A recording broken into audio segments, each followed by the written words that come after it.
Yang punya motor tepat di belakang barisan supaya kita.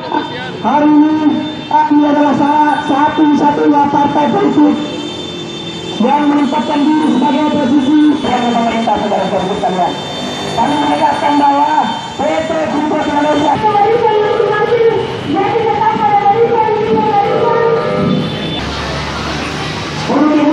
kita bahwa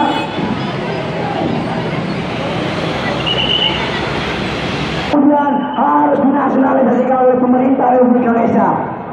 Karena kita tahu akhir-akhir ini pemerintah berselingkuh dengan asing dengan dari PT Freeport Indonesia kepada pemerintah Republik Indonesia kepada bangsa Indonesia. Investasi bukan pembelian saham, tapi mendorong hingga saham. Menteri ETM Sudirman Said lagi-lagi menampar muka rakyat sekalian. Pada